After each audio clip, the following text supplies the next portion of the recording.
I still remember the letter, its cream-colored paper and elegant script making it seem like something from another era. The words, "You are cordially invited," danced across the page, accompanied by a faint scent of sandalwood that lingered long after I finished reading. It was an invitation to spend a fateful night at Hill House, a mansion shrouded in mystery and whispered tales of unspeakable horrors. I had always been drawn to the unknown, the unexplained, and the unsettling. As a journalist, I had spent years investigating paranormal claims, but nothing could have prepared me for the experience that awaited me at Hill House. The mansion loomed before me like a specter, its towering spires and turrets reaching towards the moon like skeletal fingers. I felt an inexplicable sense of unease as I stepped out of my car and onto the cracked driveway, the crunch of gravel beneath my feet echoing through the stillness. The others were already there, gathered around a flickering fire that cast eerie shadows on their faces. There was Sarah, a psychologist with an air of confidence and control, Mark, a charismatic entrepreneur with a quick wit and silver tongue, Emily, a soft-spoken artist with eyes that seemed to hold a deep sadness, and Jake, a rugged outdoorsman with a haunted look in his eyes. We exchanged nervous glances as we approached the mansion, our footsteps slowing as if drawn by an unseen force. The front door creaked open, inviting us into its dark heart. I felt a shiver run down my spine as I stepped across the threshold, leaving behind the world of the living and entering a realm where the very fabric of reality seemed to unravel. "Welcome," our host said, her voice dripping with an otherworldly sweetness, "to Hill House. Tonight, we will unlock its secrets and uncover the truth about this place." As she spoke, the fire behind us died, plunging us into a darkness so profound it seemed to have a presence of its own. I felt my heart racing, my senses on high alert as we entered the mansion's labyrinthine corridors. The air was thick with an expectant hush, as if the very walls were waiting for us to make our next move. And then, without warning, the lights flickered back to life, casting a warm glow over our faces and illuminating the path ahead. We began our journey, each of us drawn to different rooms and corridors with an inexplicable force. I followed Emily into a room that seemed to be filled with the whispers of the past, her eyes fixed on some unseen point as she spoke in hushed tones about Thelema and the mysteries of the universe. I watched, transfixed, as Mark delved deeper into the mansion's depths, his laughter echoing through the corridors like a madman's cackle. And then there was Jake, who vanished without warning, leaving us to wonder if he had simply stepped outside for some fresh air or if something far more sinister had claimed him. His absence sent a ripple of unease through our group, but I knew that we were all in this together now. As the night wore on, I began to feel an unsettling sense of connection to Hill House itself.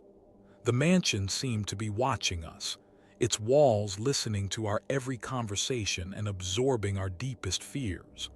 And when the clock struck midnight, I knew that we were all in for a long, terrifying night. I had received the letter in the mail, its cream-colored paper and elegant script making it seem like something from another era.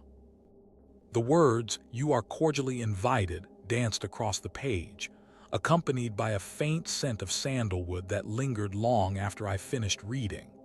It was an invitation to spend a fateful night at Hill House, a mansion shrouded in mystery and whispered tales of unspeakable horrors. The letter itself was unsigned, but I knew who must have sent it. My research had uncovered the dark history of Hill House, a place where the veil between reality and madness seemed to be perpetually blurred. I had always been drawn to the unknown, the unexplained, and the unsettling. As a journalist, I had spent years investigating paranormal claims, but nothing could have prepared me for the experience that awaited me at Hill House. The letter was addressed to each of us personally, with our names and a brief description of what we would be doing there. Sarah, the psychologist, was invited to explore her own psyche in the depths of Hill House. Mark, the entrepreneur, was promised a chance to uncover the secrets behind the mansion's dark past.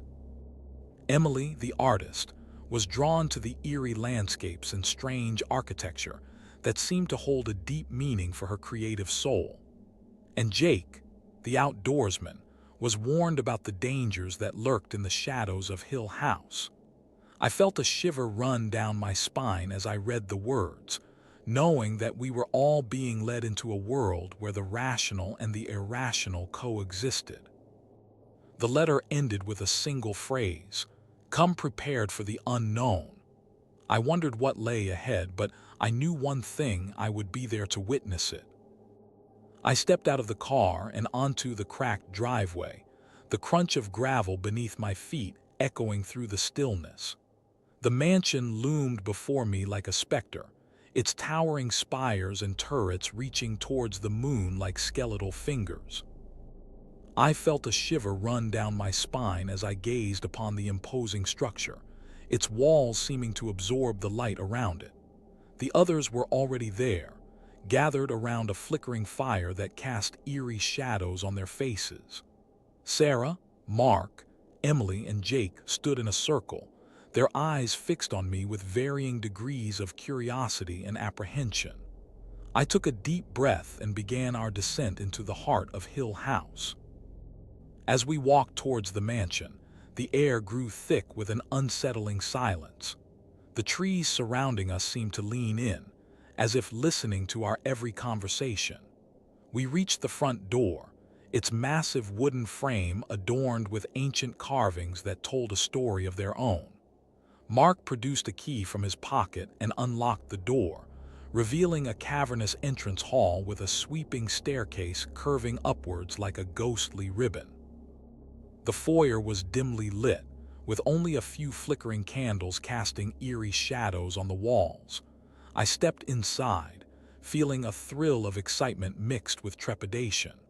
This was it. Our journey into the unknown had begun. As we entered the mansion, I couldn't help but wonder what lay ahead.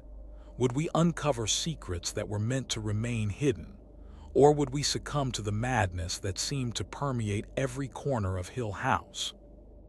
As we ventured deeper into the mansion, strange noises and unexplained occurrences began to manifest. Creaks and groans echoed through the corridors, making it seem as though the very foundations of Hill House were shifting and sighing. We followed Mark, who seemed to be leading us on a wild goose chase through the labyrinthine halls, each room filled with an eerie atmosphere that made my skin crawl. Every step creaked underfoot, every door groaned as we pushed it open, making me feel like I was being herded towards some unknown fate. Sarah clutched her bag tightly, her eyes darting about nervously, while Emily scribbled notes in a journal, her brow furrowed in concentration. Jake walked at the back, his eyes fixed on something ahead, his jaw clenched in determination. I trailed behind him, my senses on high alert, as if anticipating some hidden danger lurking around every corner. The air was thick with an unsettling energy, making it hard to breathe, and I couldn't shake off the feeling that we were being watched by unseen eyes. Suddenly, Mark stopped dead in his tracks, his head cocked to one side as if listening for something. We gathered around him, our ears straining to pick up any sound, but there was only silence. He took a deep breath and began to move forward once more, his pace slow and deliberate. I followed him, my heart pounding in my chest, as we entered a room that seemed frozen in time. The furniture was old and dusty, the walls adorned with faded portraits that seemed to stare down at us like specters. In the center of the room, a grand piano stood majestically, its surface gleaming in the dim light. but it was what lay behind the piano that made my blood run cold. A door, hidden behind the instrument, seemed to be slightly ajar, as if inviting us to enter. As we stepped behind the piano, the air grew thick with an eerie anticipation. The door creaked open, revealing a narrow passageway that seemed to lead into the very heart of Hill House. Mark's eyes gleamed with excitement as he pushed ahead, his voice echoing off the walls as he called out, "This way." We followed him, our hearts pounding in unison as we navigated the twisting corridor. The air was heavy with dust and the scent of decay, and I couldn't shake off the feeling that we were being led deeper into a nightmare from which there was no awakening. Suddenly, Emily let out a gasp of wonder, her hand flying to her mouth as she stared at a series of ancient artifacts arranged on a low shelf. They seemed to be some sort of ritualistic symbols, etched into the walls in a language I couldn't understand. Sarah's eyes widened as she took in the scene, her voice barely above a whisper as she asked, "What do you think these are?" Mark shook his head, his eyes scanning the room with an air of reverence. "I don't know," he admitted, "but I think they might be connected to the history of Hill House." As we explored further, we stumbled upon a series of hidden compartments and secret rooms, each one revealing a new and unsettling discovery. In one room, we found a collection of antique medical instruments, their surfaces etched with strange symbols that seemed to pulse with a malevolent energy. In another, we discovered a series of ancient texts, bound in black leather and adorned with strange markings that seemed to shift and writhe like living things. And in yet another, we found a series of cryptic messages scrawled on the walls, each one seemingly addressed to us, warning us away from some unknown danger. It was as if Hill House itself was trying to tell us something, but what, I had no idea. They attempted to recreate an ancient ritual, unleashing a wave of unsettling energies. The air was thick with anticipation as they gathered around the makeshift altar, their eyes fixed on the strange artifacts that lay before them. Mark's voice rang out, his words echoing off the walls as he began to chant in a language I didn't understand. The symbols etched into the walls seemed to pulse with an otherworldly energy, and I could feel the hairs on the back of my neck standing on end. Sarah's eyes were closed, her face tilted upwards as if she was receiving some sort of divine guidance. Emily's fingers were drumming a slow beat on the stone floor, as if trying to keep time with the ritual. And Jake just stood there, his eyes fixed on something across the room, a look of quiet intensity on his face. I tried to follow his gaze, but there was nothing to see, just a blank wall staring back at us like a void. The chanting grew louder, the symbols on the walls flashing with an eerie light. It was as if we were summoning something, but what, I had no idea. Suddenly, the air seemed to shift and ripple, like the surface of a pond struck by a stone. A cold breeze swept through the room, sending my hair flying in all directions. The chanting stopped, and there was an oppressive silence that hung over us like a shroud. We stood there frozen, waiting for something to happen, or maybe just waiting for it to pass. As the night wore on, paranoia and fear began to take hold among the group. The flickering candles cast eerie shadows on the walls, making it seem as though unseen hands were reaching out to snatch at our clothes. Sarah clutched her bag tightly, her eyes darting about nervously as she whispered, "Do you think we're really alone in here?" I tried to reassure her, but my own voice was shaking slightly as I replied, "Of course not. It's just the old house playing tricks on us." But deep down, I wasn't so sure. Every creak of the floorboards made me jump. Every groan of the wind outside sounded like a scream in my ear. Emily and Jake were huddled together, their faces pale and frightened as they whispered to each other. Mark was packing back and forth, his eyes wild with excitement as he muttered to himself about the ritual and the power. I tried to join in, but my own thoughts were jumbled and unclear. Was I really seeing things, or was it just the darkness playing tricks on me? The symbols on the walls seemed to be pulsing with an otherworldly energy, as if they were alive and watching us.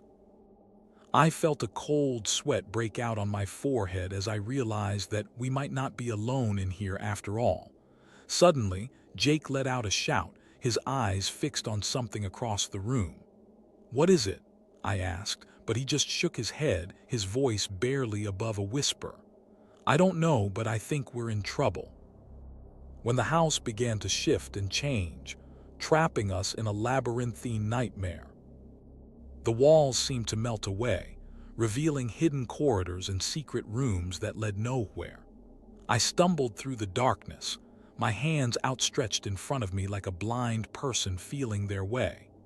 The air was thick with an eerie fog that made it hard to breathe, and every step felt like a journey into the unknown. Sarah was screaming, her voice echoing off the walls as she ran wildly through the corridors, trying to find a way out. I tried to follow her, but the house seemed to be shifting and changing, trapping me in an endless loop of twists and turns. Emily was huddled on the floor, her eyes wide with fear as she clutched a small, leather-bound book to her chest. "What's happening?" she whispered, her voice barely audible over the din of the house's chaos. Jake was nowhere to be seen, but I could hear his distant shouting, his voice rising and falling in a crescendo of panic. Mark was laughing maniacally, his eyes glowing with an otherworldly light as he danced through the corridors, chanting strange incantations that made the air vibrate with energy. I stumbled upon a door hidden behind a tattered tapestry and pushed it open with shaking hands. Beyond the doorway lay a room filled with ancient artifacts and forbidden knowledge, the kind of things that should have been left buried in the depths of time.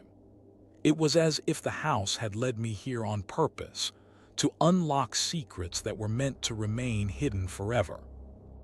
As the night wore on, the group's grip on reality began to slip. One by one, they succumbed to their deepest fears, losing touch with what was real and what was not. Sarah became convinced that the house was alive and was playing a twisted game of cat and mouse with her. She ran through the corridors, screaming and crying out for help, but no one could hear her. Emily huddled in a corner, clutching her book tightly as if it was the only thing keeping her sane. But even that seemed to be slipping away from her as she stared at the words on the page, her eyes growing wider with terror. Jake's laughter echoed through the halls, but it was no longer his own.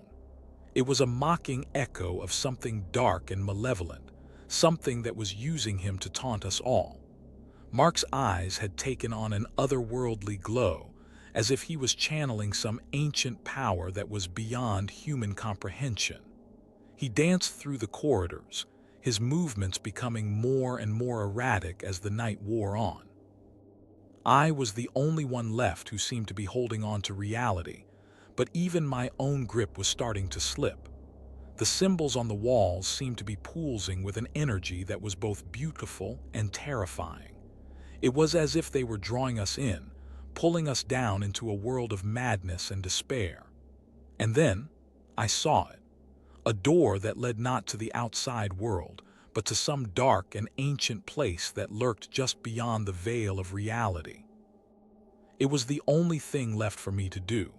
I took a deep breath and stepped through the doorway, leaving behind everything that was sane and rational. The last thing I heard was Mark's laughter, echoing through the corridors as I descended into the abyss. As I descended into the abyss, I stumbled upon an ancient tome bound in human skin. The cover was worn and tattered, with strange symbols etched into its surface that seemed to writhe and twist like living things. I knew immediately that this was no ordinary book. It was a key to unlocking the secrets of the elder gods. The words on the pages were written in a language that seemed to shift and change before my eyes, but as I touched the parchment, I felt a surge of knowledge flood through me. I read of rituals and incantations that could summon forth unspeakable horrors from beyond the veil of reality. I learned of ancient deities who had ruled over civilizations long lost to the sands of time, and I discovered the forbidden knowledge of the elder gods themselves, their secrets, their powers, and their ultimate goal, to bring about a new era of terror and destruction. The more I read, the more I realized that I was playing with forces beyond my control. The words on the pages seemed to burn themselves into my mind, searing away my sanity and leaving me a shell of my former self. And yet, I couldn't stop reading. I had to know more. I had to unlock the secrets of the elder gods, no matter the cost. As I delved deeper into the book, I began to feel a presence around me, a presence that watched me with cold, calculating eyes. It was as if the elder god itself was waiting for me, its patience wearing thin as I continued to read. And then, I heard it. A voice that seemed to come from everywhere and nowhere at once, speaking in a language that resonated deep within my soul. "You have unlocked the secrets of the elder gods," it said. "Now you will be rewarded." The voice grew louder, more insistent, until I felt myself being pulled towards it. I knew then that I was doomed, trapped in a world of horror beyond human comprehension. And as I looked up, I saw the face of the elder god staring back at me, its eyes blazing with an otherworldly power. As the ritual reached its climax, I felt myself being transported to a realm beyond my wildest nightmares. The air was thick with an otherworldly energy that seemed to vibrate with malevolent intent. I stumbled forward, my vision blurring as the darkness closed in around me. When my eyes adjusted, I saw that I was standing in a vast, cavernous space filled with twisted, nightmarish creatures that defied explanation. They writhed and twisted on the walls, their very presence seeming to poison the air with an aura of unspeakable horror. The ground beneath my feet seemed to writhe and pulse like a living thing, as if it was alive and hungry for my soul. I knew then that I was trapped in a realm of eternal terror, where the laws of reality no longer applied. The creatures began to move towards me, their twisted forms writhing and contorting in ways that seemed impossible. I raised my hands in a futile attempt to defend myself, but they were like twigs in the face of the unrelenting horror that surrounded me. As I stumbled forward, desperate to escape the abyssal void that yawned before me, I saw a figure waiting in the shadows. It was Mark, his eyes black as coal, his skin stretched taut over his skull like parchment. He reached out a hand and grasped my arm, pulling me closer as if to share a terrible secret. "Welcome to our home," he whispered, his voice like the rustling of dry leaves. "You'll never leave." As I looked into his eyes, I knew that I was doomed. The creatures closed in around us, their twisted forms forming a living shroud that suffocated my sanity. I screamed and screamed, but my cries were drowned out by the cacophony of terror that surrounded me. And then everything went black. I slowly came to, my mind foggy and my body aching. I was lying on the cold, hard ground, surrounded by the twisted forms of the creatures that had once seemed so real. Mark's face stared back at me, his eyes still black as coal, but now they seemed different, less malevolent, as if he was finally showing some sign of humanity. "You made it," he whispered, his voice barely audible. "You survived." I sat up, my heart racing with a mix of fear and relief. But as I looked around, I realized that I wasn't alone. There were others scattered about the cavernous space like broken toys. They too had survived, but at what cost? Their eyes were vacant, their skin pale and clammy. They moved towards me, their movements stiff and jerky, as if they were still trapped in some kind of waking nightmare. I knew then that we were all survivors now, but what did it mean to survive when the very fabric of reality had been torn apart? The abyssal void seemed to yawn before us, a chasm of infinite darkness that waited to swallow us whole. And as I looked into its depths, I felt my own sanity begin to unravel. I was faced with my deepest fears, and I knew that I couldn't escape them forever. The void laughed at me, a sound like the shattering of glass and the screams of the damned. It whispered secrets in my ear, secrets that only the mad could hear. And as I listened, I knew that I was doomed to walk the razor's edge between sanity and madness forever. For in the abyssal void there was no escape from the horrors that lurked within, only survival or not. And even then, it was far from certain.